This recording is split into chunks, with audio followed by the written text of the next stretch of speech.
Hey everyone, Sylvie Dow here from Dow Training Systems and Coach Sylvie, and I'm super excited to introduce these fun guys to, and of course this is completely live and in their shop, so we might get a couple customers come in, but anyways, we're still going to be doing this, and this is part of the Secrets of the Saddle series, cycling series that I started, and I'm just going around and we're talking to all of my good friends in the cycling industry here in Ottawa and Gatineau, and today I'm with Kent and Dave at PHATMOOSE, and they're gonna give us their story. So maybe if you didn't know them, maybe you know them from the shop, and now you're gonna get to really know them, how they came together, and their niche in the market. So before we get into that, how I know them is that I used to have my spinning studio, Cycle Fit, around the corner, and I used to come over here and just hang out and bug the guys when I had some downtime. So that's how, and that was like 10 years ago, 15 years ago. So let's get started. Dave, you want to say it? Sure. So, this is Dave Mackay, and he's going to give you his background and history, and then we're going to hear from Kent, and then we're going to put it all together. Yeah, I don't know how far you want me to go back. Oh, go back far. Okay, get ready. Get in your comfy chair. I grew up in Edmonton. I came out east whenever it was 1991. Like East Ottawa or East? No, I came out east from Edmonton to Kingston, actually. Oh, okay. So I did my undergrad in electrical engineering at University of Alberta. And then I did my master's at Queen's University. And I finished it in 1993, and I came up to Ottawa after that because it was kind of booming. Like everybody else, I worked in Nortel for many years. Okay. And then you're part of that boom. Yeah, exactly. Yeah. And so, yeah, I was in optics. Yeah, come 2000. Yeah. So I worked there for 5 years, and then went to a small company. They were originally called Robbery, and then we changed the name to Optivation. And I was there till 2003, till we started PHATMOOSE. Oh my gosh! Yeah. Really, 2003? So that because I had my studio between 2004 and 2009. Yeah. So you guys must have just opened up around the corner when I started. But we were at our start was at our house, which is down the street. Okay. So I'm down by the Greenville restaurant. And we used to work out of the backyard for about a year and a half till my wife had enough of it. She's like, you need to get your own spot. Yes. Okay, so let's hold you there. So then, Kent. Yeah, I'll follow in there and. No, let's get back a little bit more. So yeah, background. So I grew up in Toronto, and I did my undergraduate at the University of Calgary. I did a degree in physics and a degree in astrophysics. What? Yeah. Did you hear that, guys? Engineer, Now I changed astrophysics, bike shop. And based upon, again, that technical background, I finished my undergraduate in 2000 and came straight here because of the high-tech boom at the time. Right. And I started in with this small startup company that Dave was at, and that's where we met and started, riding and riding together, and kind of realized we like similar type of bike stuff, and then everything imploded in high tech in 2003, and as Dave mentioned, we worked out of his house, kind of not knowing what the plan was. We're like, we will just, sell some kind of niche, weird bike parts and brands that we like. And then literally, his basement got fuller and fuller and fuller. And we would go and work it outside in his backyard, and people would come and line up in the backyard. Really? Yeah.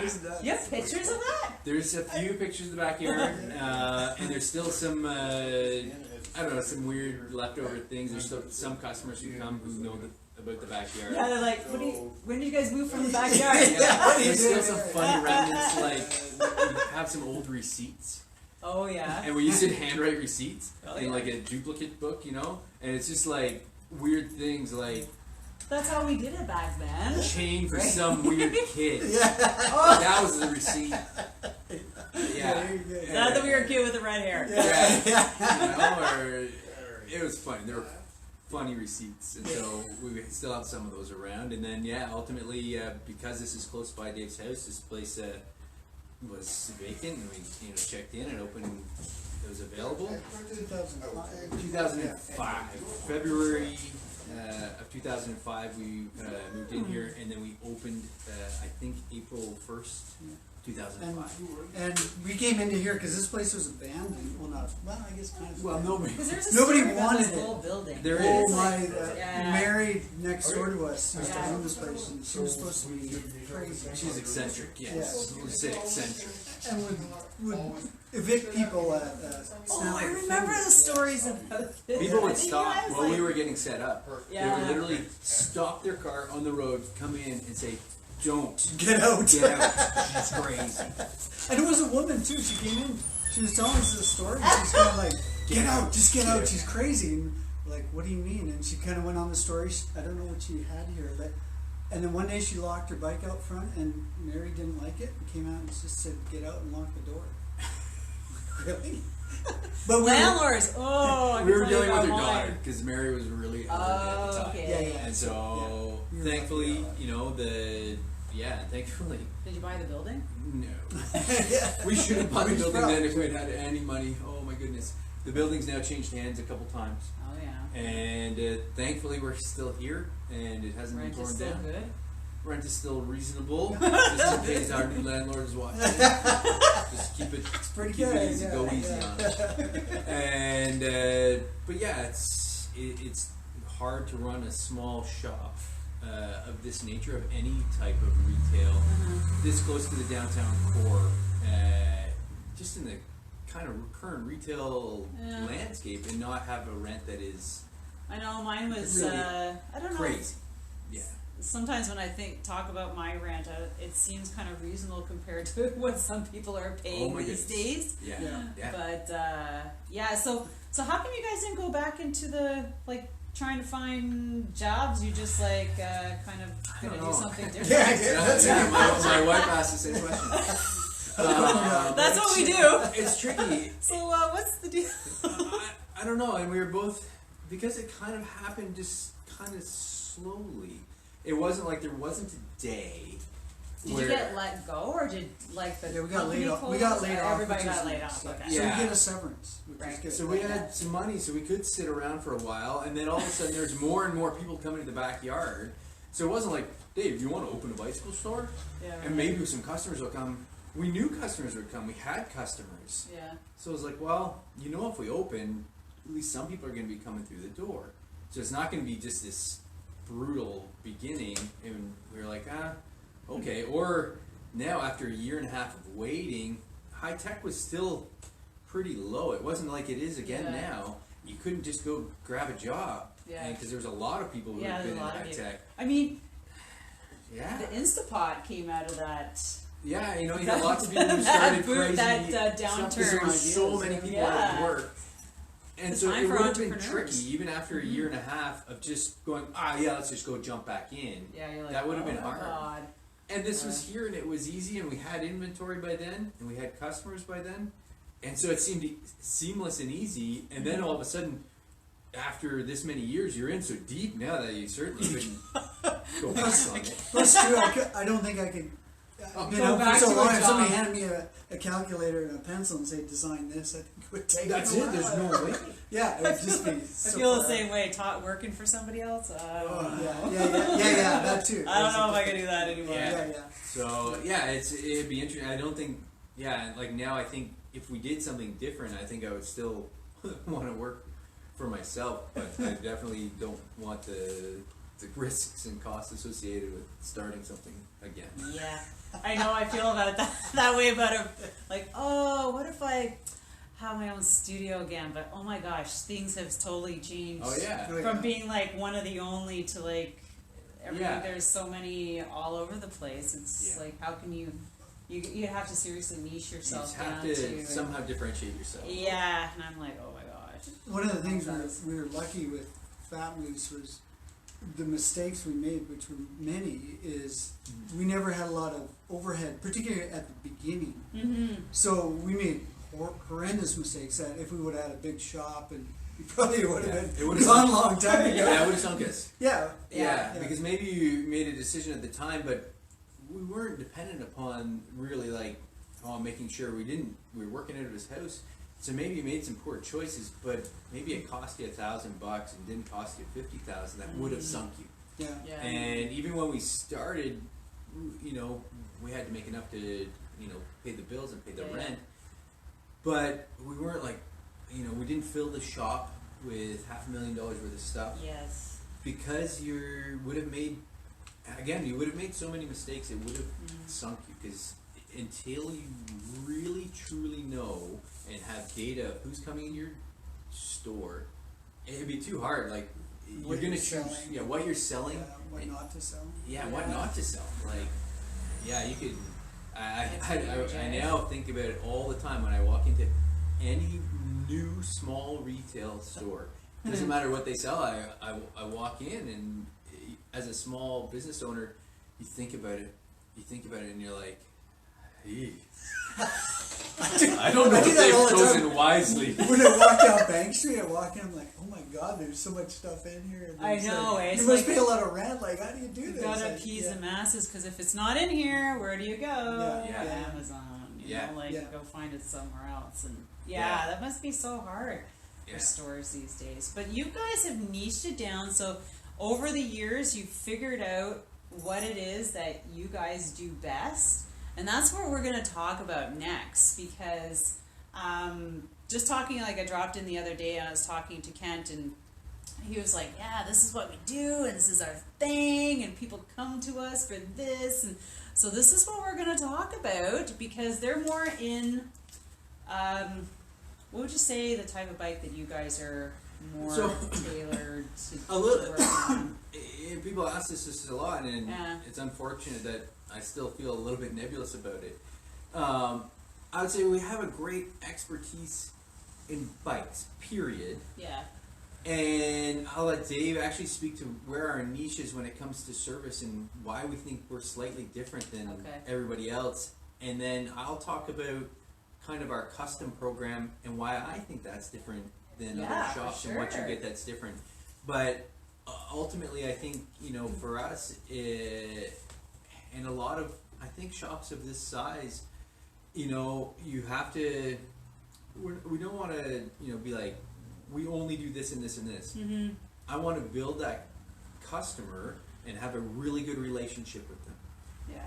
And when they come in and they trust me, if they ask me for a new road bike, even if I say that's not our specialty, I want to then work with them and build them their new road bike. Right. Even if our specialty is more on the mountain side of things, it's more, I want to say, hey, our specialty is building long, good relationships with customers, not just, hey, we have the best price on fenders in town, and that's what I want to be known for, is that you can get this and this and this from us. Yeah. I want ultimately those customers to know, they're going to be here, and I trust them, and I bring everything I do to them, be it from a service perspective, and Dave will explain why we think we're a little bit different on a service perspective, and in doing something different. You've been cycling for years and years, and you're ready for something different. You just don't want to go to the big box store and buy the high-end bike that they have there. Yeah. But you want something different, because it's a passion for a lot of our customers, and they want something that they're like, wow, this is mine. Nobody else has one like this.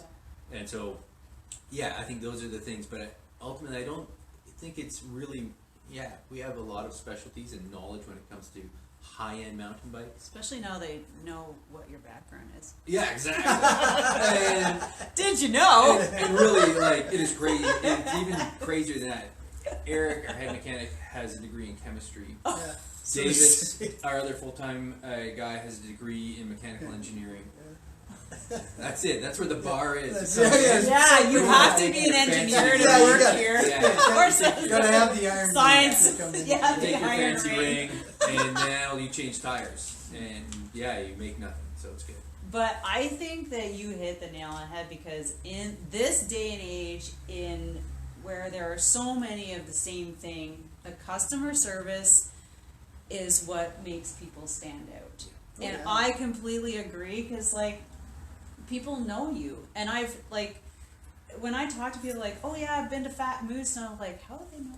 But like, you know, and even like coming back here, and people know you for certain things, and and if you don't have customer service, you're not going to be around very long. No. No, Period. Doesn't matter what you're selling. Yeah. So I think that's so important, and that you recognize, obviously. Yeah, and I think You have to recognize that pretty. people ask us a lot, like, well, what do you do for your marketing? Like, you know, Like, especially when they're me. marketing people. But, you know, they say, oh, do you do, you know, lots of advertising or this or that? And we say, no, really, like, I truly believe if you have really good customers, They'll keep coming back, and they'll send. they'll keep coming everybody. back and they'll tell their big- friends. Yeah. That's a big And that's, I might as well spend more time helping them and being better at my customer service than worrying if I have the right Facebook ad up. So Yeah. I'll let Dave talk to about why we think our service is different than other Alright, shops. let's do and it. I'll just help discuss them. Okay. All right. So Alright. service, yeah. Yeah, service. We'll just bring this in a little bit more. I think the biggest thing is sorry. Packages. Well, it is after all lunch, so we have to expect a little bit of traffic coming through It's a good here. day. It's a good day. Yeah. Okay, Um, we're just gonna hold yeah. off here for a second. Oh, no worries. Alright, thank you. You're welcome. Have a great day. Okay. So I think service, the funny, well, you kind of alluded to it earlier. We're all highly educated. Well, that's But- a good thing, though. But, yeah. But I think, You can talk to just about anybody. you know that what's comes you in. know what's interesting when we have to interview people, and we have to interview people who want to be a mechanic. Oh. And so So what's your first question? the question is, well, the questions are that I look for is how do you sorry, I'm blanking. How do you figure something out? I don't care if you know things. Knowing things is, you can Google something and say, well, how do I do this? Yeah. And it'll tell you. But I want to know, you run into a problem, what's your thought process? How do you figure something out? Because that's, This is the engineering. there you go, yeah. Yeah, So it's it's yeah, there's, I wouldn't even say Yeah. steps. You're looking at this problem as a whole, and you're saying, Yeah. what do I do with it? I think all of us kind of, whether, like as Ken says, whether it's, you know, figuring out a custom bike for somebody, Mm-hmm. or working in the back and going like, how do I get this stuck thing out of the bike? How do you get this wheel off? Yeah. Like there's some bizarre problems you run Oh into. yeah. And it's, I think, yeah, you've got really like, I don't know the actual ages of other mechanics. They're usually younger guys, right? And you've got, Younger to older, I would Yeah. say. Like you get the like experienced guys that have. yeah, Been here you've got around. like many, like Kent and I have been going at it for 15, 20 years there, same 20 years. Yeah. Davis is new, but I mean, he's a smart man, right? And so that's that's the biggest thing for me is, and I'm not sure about other shops, but I know I can guarantee you if you bring something in here, I just don't knock it or, crank it out, don't really think about it, here you go. Yeah, I kind of missed something, whatever. I do miss things, that's human nature to do, Yeah. but I mean, I think we're very detailed, and I think that, with our customers coming back all the time, I think that Yeah. really shows, Yeah. And I think, but that's also makes it a bit harder for us.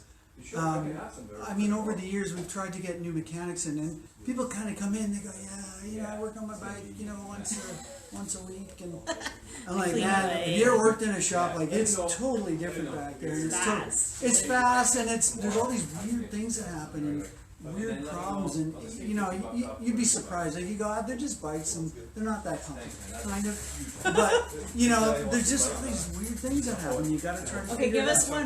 one of the weirdest things Like something right off the when you said like there's weird things happen.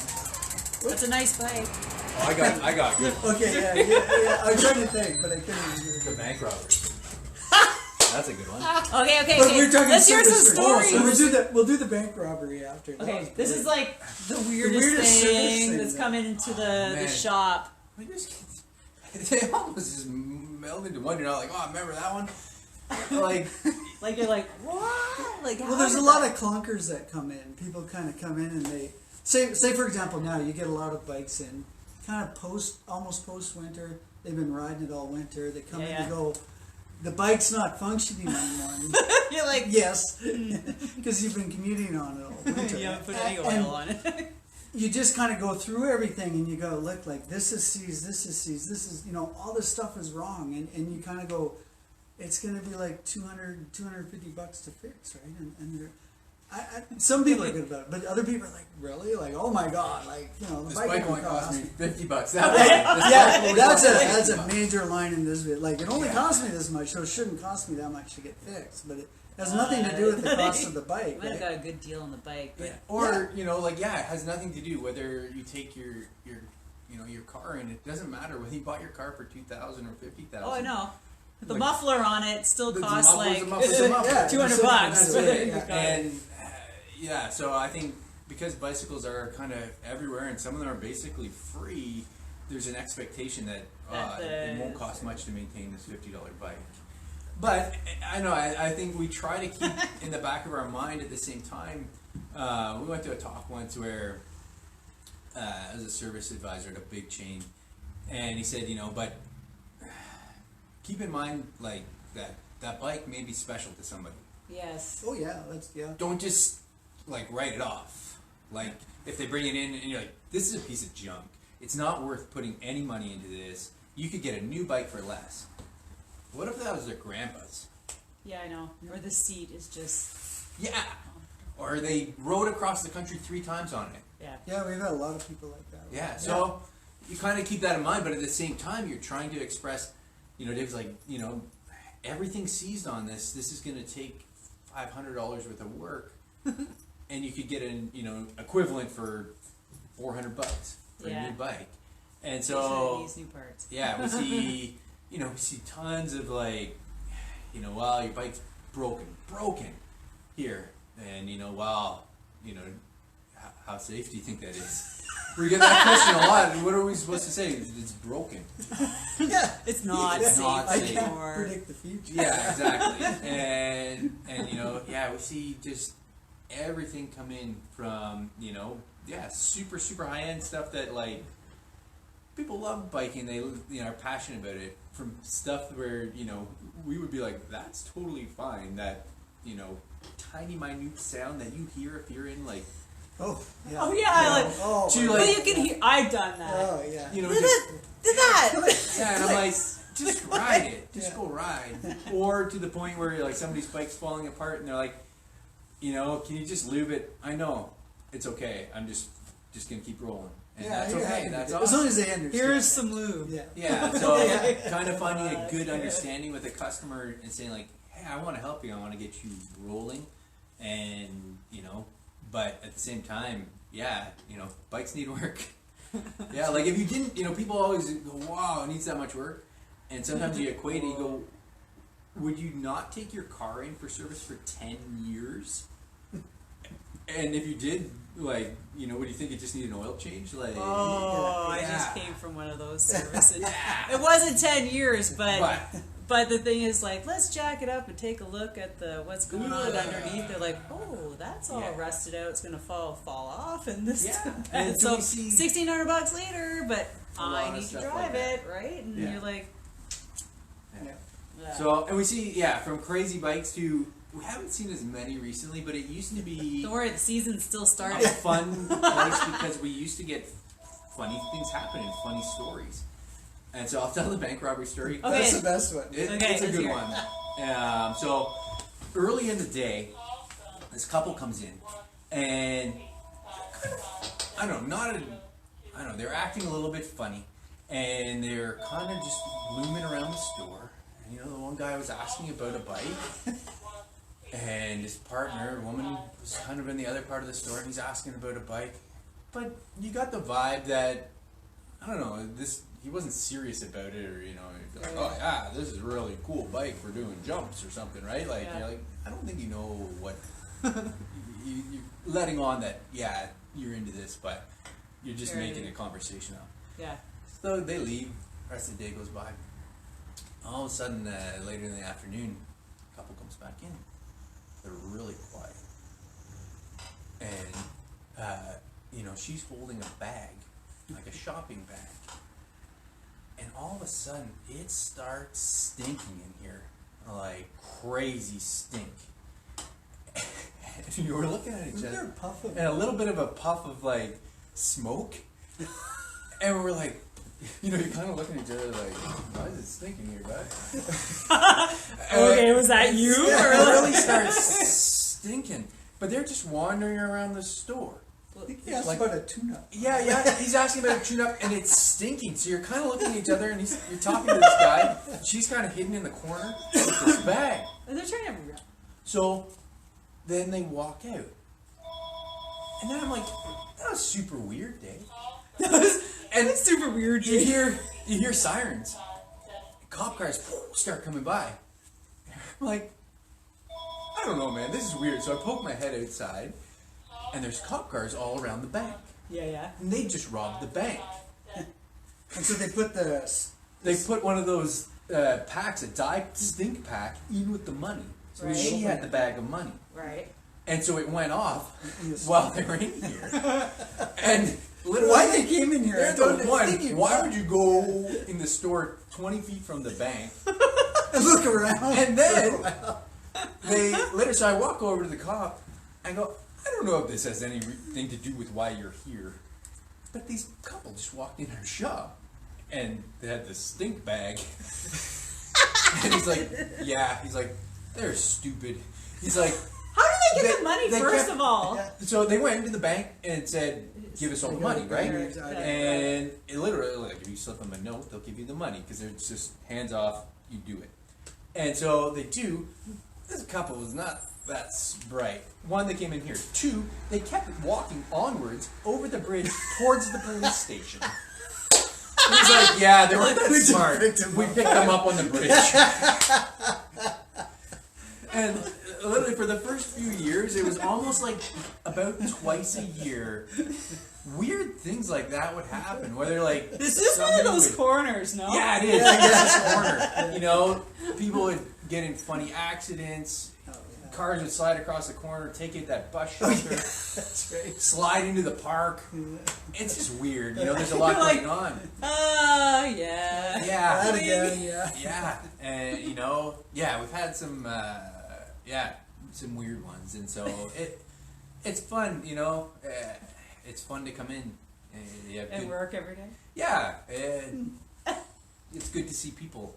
So I totally agree. Rather than just it is. Yeah. So So let's move on from the funny stories. So Kent, you're gonna take us through the niche. Yeah. So he's gonna take us through what people come here for. Yeah, one of the things that I think that we do that's different, it's not to say that you can't have it done at your other favorite shop. Do work with your shop. And it's not to say that this is the only thing we do. If you would like a lock, come buy a lock. If you would like a helmet, come buy a helmet. But one of the things that I think makes us different and what we've learned, we are not going to compete with the big guys who sell giant and Trek and Specialized, because we're not going to win on price. We don't buy as much as they do. Right. We're not going to win on selection. They're going to have way more in stock than we do. Yeah. And, you know, so what do you do that's different if you're going to sell somebody a high-end mountain bike, and it's really expertise and service. Right. So if somebody's had a couple of bikes, and they're like, you know, I'm tired of just going and buying a really nice one at wherever, they have nice bikes. But they want something that is different, that is unique to them. And so that's what we do that's different, you know. So you come in and you say, I'm ready to buy a new mountain bike. And, then we sit down and we say, okay, where do you ride? Who do you ride with? What kind of riding is it? What bikes do they own? What bikes do they own? It sounds silly. No, it people doesn't. Go, well, why does that matter? So, well, if all of your friends ride big, long travel, crazy bikes, don't go get a cross-country race bike. Right. You want to be able to have fun all on the same trails together. So really, we get a big picture of what they're doing. And then, this isn't about building the most expensive bike in the world. You get that big picture, and then you say, okay, what's your budget? And sometimes, I would love to build everybody a custom mountain bike or any touring bike. And we do it for mountain. We do a lot of custom touring bikes because that's where you get people doing unique things. Yeah. I can a couple off the top of my head. I had a couple really good friends who were doing 6 months across Mongolia. Oh wow. Well, that takes a really special bike. Yeah. And it doesn't necessarily have to be a $10,000 bike, but it has to be the right bike for that. It's not going to fall apart, that they can depend on. We had this one guy who was 6'7", and he was riding from here. We're back. Oh, we're back. Station break. And, Key break. and so, finding those things out and building them something that's special. So getting that information, and then we sit down, and typically what I'll do is I'll say, okay, first I'll show them maybe 3 different options for bike brand or frame choice. And then I'll say, if they really feel one stands out to them, they're like, yeah, I love that. I say, okay, so now we'll look at the budget and see what's reasonable to build. And we'll make up a spreadsheet, maybe 3 spreadsheets, to show them the different levels. Yes, what you get. And why, for some people, really, really strong wheels are important. Or why, we're going to make choices for a 120-pound woman far different than we are for a 280-pound guy. Yeah. I completely agree. And so that's what is different, that is what is special. And being part of the process, when you come in and you're like, wow, I love this frame. Could we use all, silver parts? And I go through and I show them, here's your choice of parts on stem and handlebar and wheels. And then you're kind of part of it, right? Because you're like, I really like those tan wall tires we chose. And at the end of it, you've chosen all of the bits and pieces in your dream bike. Right. And it takes about 3 weeks, and we build it from scratch. Usually from a lot of different suppliers. We bring in all the parts, and then we hand build it. And there's a big difference in quality when you hand build things and you do it right. Everybody always asks, isn't that going to cost a fortune? It can cost, I would say, a 10 to 15% premium over kind of the equivalent off the shelf. Like walking out. And it doesn't mean it's for everyone. A lot of the commuter bikes that we sell, there's no way I would ever build a custom. Go buy that commuter bike. Great. It's good. It does the job. And so that's where we've kind of carved out what we do, because, and those big box bike stores have a place too. They're great. They're good people. And they sell bikes that make a lot of sense. But sometimes people want to build this special dream bike. Because they're doing something, a super cool trip, or they're, I don't know. I like you said, they kind of need something special for, especially, long tours. Long tours is one where it's easy to get that feel for, wow, you need something different. And so I think that's where we have a lot of expertise, because we've done a lot of these now. And, to tell somebody, don't worry, you can just piece this together yourself. Go research all the different frames and different brakes and different spokes and different rims. It's overwhelming. Right. They're like, they want to come somewhere where they trust you. Don't feel they're getting gouged, and you're going to make wise choices for them. Right. So that it's going to be a good experience. Yeah, because you know where everything is. And you know where to find stuff and the suggestions. You might read, because they're going to read great reviews on anything on the internet, and you might have a lot of real world experience saying, we've chosen this rim or this rim because we found this one had issues with this and this and this. Just because we this is what we do. I think it's also saving on time, obviously. Oh, You'll pay for that. A lot of people will pay for that. Like, and then there you got the people who, you know, want to research everything and find the cheapest this and cheapest that. And those aren't your clients, and right? that's fine too. Those aren't your clients. And, you know, people always wonder, again, in this kind of the way of the world right now, if you come in and you're like, you know, I found this, you guys, you know, sell this for 20% more, this item, I found it online. You know, sometimes I can help on the price, and sometimes we can't. Yeah. And we say, just go get it. Yeah, I don't care. And bring it in. Yeah, We'll so charge you for the install, that's great. That's your money, you know. Yeah. I can't be like, can't, you know, you can't bring it here to install because I sell it for more. No, like... I'll show you why you got exactly. our product instead of the one You know, on. do I buy some stuff online? Sure I do. You Yeah, like, they all do. you know. Oh, I know some troll guys living under a that bridge. specialize in, you know, antique parts and stuff for bikes, and that's their niche, right? Yeah. So I think, you know, just being aware of what, you know, anything can come through. If somebody bought all their stuff online because they researched it all and they want you to put it together, sure, be excited about that. Yeah. You know, charge a reasonable price so that we can, you know, they understand we're running a business. Yeah. But be excited about what they're doing, and you know, then generally they're like, "Oh, great, yeah, I'm excited for you guys to build this." Or if you explain from the outset that, you know, hey, we're gonna, you know, do this service on your bike and it's gonna fix it, but it takes time and there's a cost to that. I think if you explain things, that's where you build those relationships. Yeah. So let's swing over to the bike, because we're going to talk about a bike. We've got one right back here, and this is Kent's. Yeah, because it's This is this very special build right here. and you know, people go, "Well, I come in your store and I don't see any bikes. It's a weird bike store." Oh yeah. But we do a lot of custom builds, and so typically if I build somebody's bike, it's not here for very long. They want their bike. Yeah. So we built it, and you know, then it's out of here, and so they're like, "Oh, you guys don't carry very much in here." Well, we build a lot of bikes, but they're gone, and so we're trying to have some more of the bikes we built. This is my bike, as an example. So that people can come in and see things. We're gonna start to show pictures around the store. Oh yes, that's gonna be cool. So you can come of in. all the special ones. builds. Yeah. Yeah. And so you can come in and see them and go, yeah, that one. I want that one. What can we do that's like that? But I want it a little different, you know. So, you know, we will choose a lot of parts. We work with a lot of suppliers. Over the years, because I like building different things. Yeah. People go, "Oh, what brands do you carry?" And there's some main ones: Yeti, Ibis, Rocky Mountain, Salsa, Surly, and there's lots of others. We added it up one day. We've carried 51 different brands of bikes. Whoa. Yeah. And And 51. yeah, it took us a while to go through them. It was a quiet day. And you know.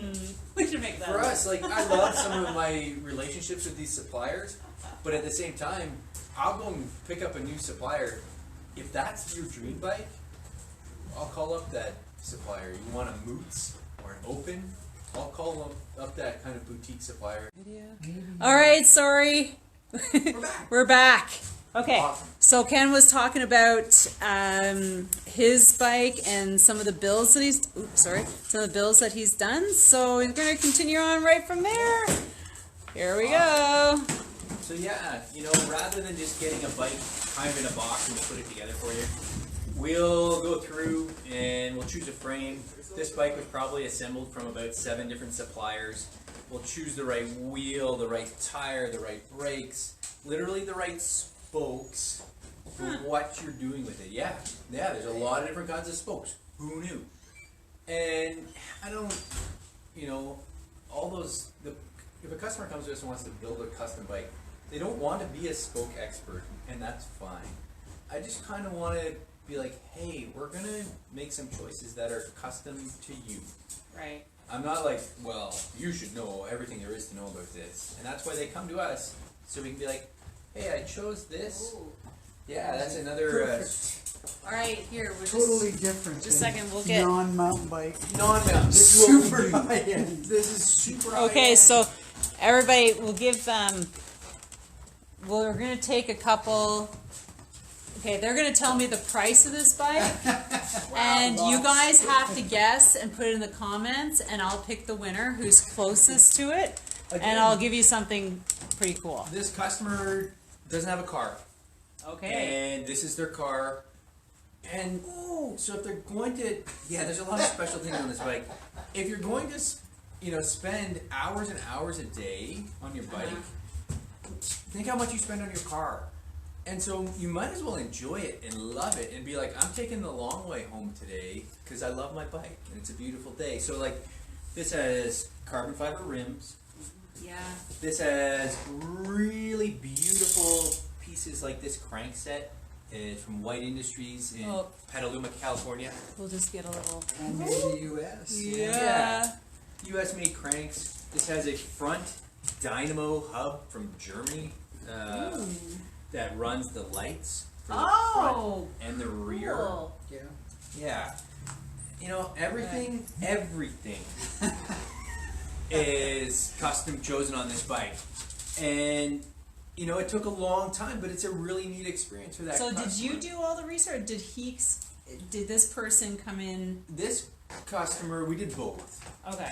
Where we would sometimes they'd be like, well, they had a lot of knowledge, but at the same time they might have chosen something, and it didn't work. We might say, we don't think that's the perfect choice, but we know what you're trying to get at. Go back and research this and this, because they like doing the research. Yeah. And you just point them in the right direction and say, so that it's not there's better options. just the internet, and you're like, oh. Tell me you're going. Go to Amazon. Yeah. There's best. And, That's right. And so, again, this isn't about having the highest end racing bike because it's faster and lighter. This is about having a great bike that you're going to want to love to ride. Literally, oftentimes this customer's just going to get groceries. Yeah, but they're not riding in the winter.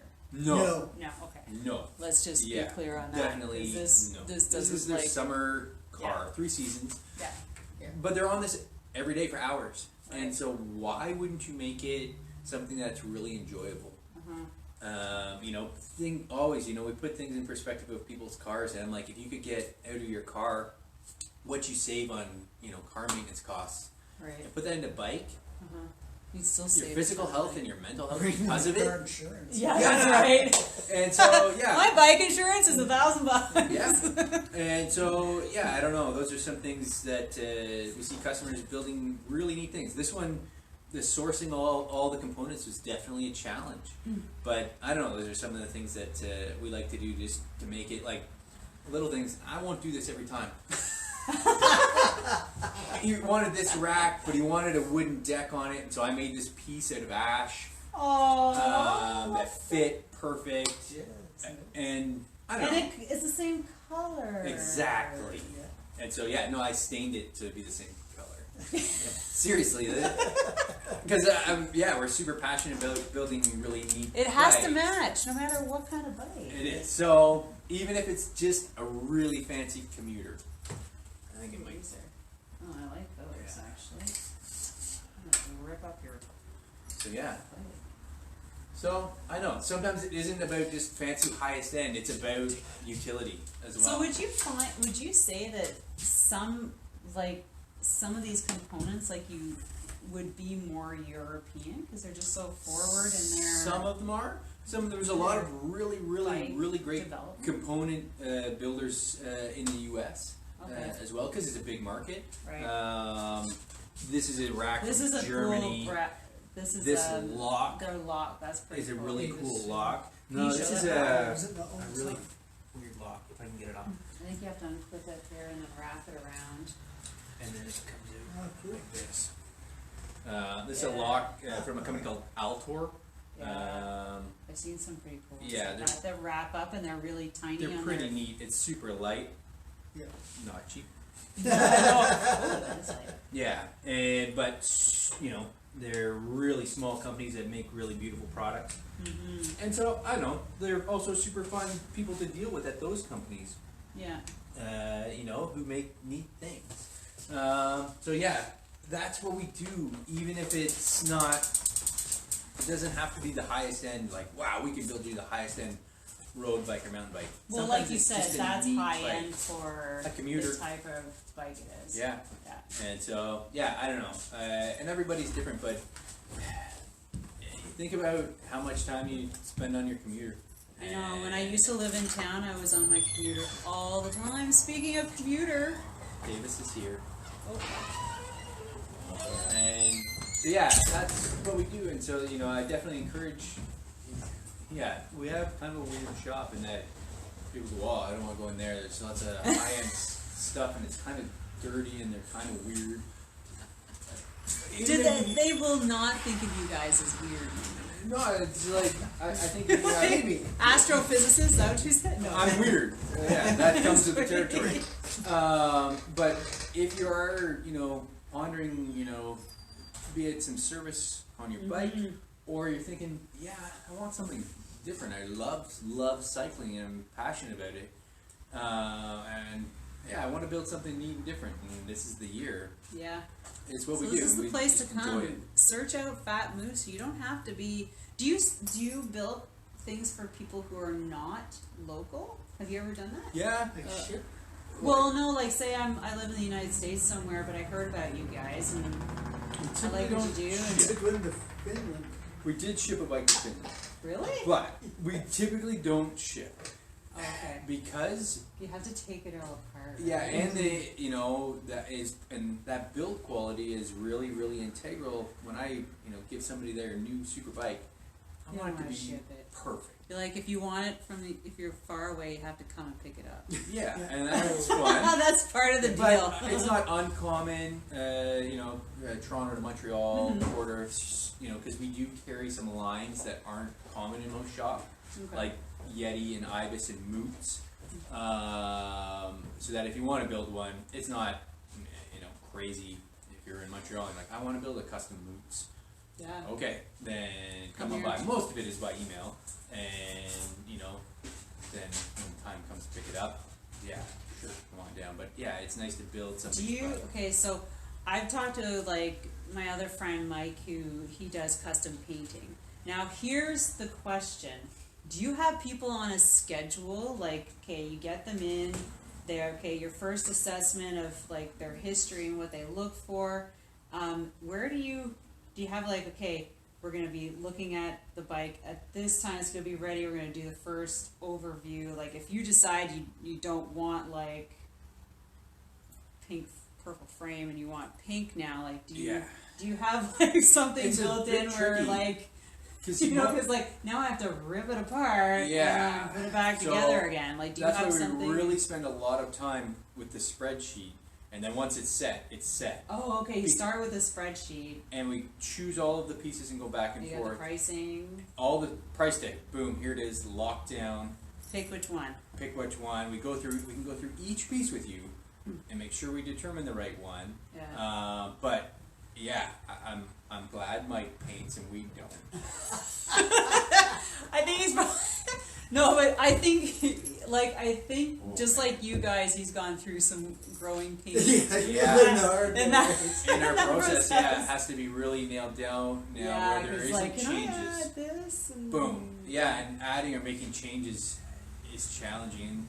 Making a realistic timeline for that customer if they came in and they want a new bike, depending upon what level it is. Mhm. You know, buying a Moots, I come back to Moots because they make everything to order by hand, and so buying a Moots okay. can be 4 months. Right. Whereas you were excited because it's spring and you wanted a bike. Tomorrow. Yeah, and you know, some bikes we can turn in 2 weeks because everything is pretty straightforward, Yeah. and we can just order the stuff and build it. And but yeah, some of the things just need more time To make. to make, and some things aren't readily available and they take more time to get. Yeah. Yeah. Cool. I love it. So, Yeah. is there anything last minute that you want to share with everybody before we say adieu for today, guys? We do. I think I would mention that we do have lots of parts here too. That's the other Different thing. parts, or like how do you mean parts? Like we do Yeah. stock a lot of high-end parts. And I think Okay. you know when people are out on the trail and they blow up their XT derailleur, that We've got lots of XT derailleurs. All right, here. that's Most good. people So don't, are but- these typical Yes. parts for They're typical parts, but mountain they're bikes? they're higher end than They're higher end most than shops carry carry. lots of. Yeah. Oh, okay. If you went into a lot of other shops, not all, they'd say, "Oh yeah, sure, we can order that for you." Yeah. But you're like, "It's Friday, and I want to go on a ride with my buddies on the weekend." That's the one difference. We stock a lot of high-end parts, so Good to that know. if you blow something, Mountain bikers you in come the area. we turn it around fast. Yeah. we can do. Okay. And that's, I'd say, because we don't stock a lot of bikes, we invest a lot more The money in in parts. I think that's probably the smarter way to go. Depends. Less space. Depends what you do it. Depends what Depends you what do. you're selling. Yeah, Yeah, less I space, suppose. but Less space. yeah, we stock a lot of high-end parts to get people turned around quick. You know, that mountain biker, a lot of us only get out 1 day a week, Yeah. and if something broke on your bike and you're like, crap, my one ride's tomorrow, well, we probably have the part. And so, yeah, I'd say Call PHATMOOSE. come on in. Come on And, in and probably have it. yeah. Well, So we can. One thing you asked me a question. Yeah, yeah, What do I ask people in interviews? oh, And so I'm going to ask it, and if Oh, okay. whatever people can answer, and I'll pick the best answer. okay, so we got Right? two And things they can going win. on in this. I don't. We'll figure something out. They can win. Okay. Okay, so It's very simple. the first thing, just like before, we're going Value. to recap. So the value of the bike that Is we what? just The showed. Commuter bike. Yeah. The commuter bike, and what It was was it a called? Salsa Via. Salsa Via with Believe woven. me, if you choose to go look up the value of a stock Salsa Via, your answer's wrong. Yeah, because of all the different parts on it. There's a lot of So special you pieces. have to put in the comments. We'll give it till Friday in this live to put down how much you think that bike costs, and I'll pick out the one that's closest, and we'll send you something. Then Dave's contest. Dave's My got contest. something here. So this is So- number 2. Let's say you wanted to work here, and there's a box of different tubes. So let's say there's 12 different types of tubes. 12 different types of So tubes in a different wheel box. sizes, valve types. Probably that's it. I guess widths too, in the same tire size. How would you stack them downstairs in our inventory? Do we need to go downstairs and see what it looks like? Well, no, because then you give away. Wow, that's Well, not yeah, how I do suppose it. you can't. I want to know if somebody's thinking about this in a Okay, different so- way than normal. So How's you've that? got about 12 different types of different tubes types of tubes with different valves, different widths, and wheel sizes. and wheel sizes. How would you stack them? And this is it. Are we expecting a drawing? We build Okay, these- you have to draw it and then take a picture. Yeah. No, you And- can describe it. You can describe. Okay, how if you're good yeah. at descriptions, you can describe Say it. there's say that you've got a wall of shelving, Wall of and you're shelving. gonna put it downstairs to store. How would you store it? I want to know. This is Okay, why- how many tubes come in a box? Say there's 50. 50 of each type. So there's 50 of each type, and there's 600 12. tubes. Of Okay. Yeah. So, and this is why this is interesting, because we come in and we build super high-end bikes, and yet he's thinking how you would put them on a shelf, inner tube, and that's why it's I kind bet of you this fun. is where half the arguments come in. It's Oh, really- that's not good. But yeah, we get, sometimes you have younger staff or newer staff, not necessarily younger, but you give them some tasks to do, and sometimes they aren't quite done how you thought they would be done. Well, you But know just what a I'm saying. second. You want to Is it understand an how inno- people think. Yeah, that's is what it I'm an interested in. innovatively better way, or is it? I Like, want to understand. no, how you not think. your question, but when Oh, somebody yeah, sorry. does. No, that's it. And Yeah. sometimes it is. And Yeah, that's yeah. what- Sometimes we're open to better. whatever. Yeah. Oh, that's it. That's better. Yeah. Yeah, exactly. And it could Wow, be better. That's like no bad. Yeah, Not gonna work. I'll Yeah, just change that. Yeah. other people's way is definitely better. You get to be old and crotchety and curmudgeonly here, and Yeah. I can't see you guys being old and crotchety. oh, I can't. I got them at We're getting lunch. there. That's We're why getting they're Yeah. closer to the end of the day. It's probably a different story. I'm tired. I'm hungry. I'll go home. Well, Yeah. thanks, guys. Yeah, So thanks. I'm Yeah, gonna write appreciate up that question, Yeah. and I'm gonna take a picture of the bike. So we're gonna look for how much you think that bike was built for, like how much it was worth, or is worth, or how much it cost, and then we're gonna work on on the Dave's tube. question. Tube stacking It's gonna be question. revolutionary. It is, yeah. I think they should draw a picture. I think we should draw a picture too and take a picture and then add it like in the comments. Yes. Yeah. Okay, Be so awesome. that's what you guys have to do. You got 2 things. You got till Friday to do this, and we'll pick a winner. All right, thanks a lot. So Thank you. don't forget to subscribe, and we'll be doing this every week at a different location, somebody new. It's always a surprise. So we'll thank Kent and Dave from PHATMOOSE, and if you guys are ever in the neighborhood, it's at the corner of Main and Hawthorne, here just over the Victoria Bridge from the Glebe. Walk over here, say hi, say hey, I saw you on Facebook Live, or saw you on YouTube, so it will be uploaded to my YouTube channel, so make sure you subscribe. Take care, guys. Have an amazing day.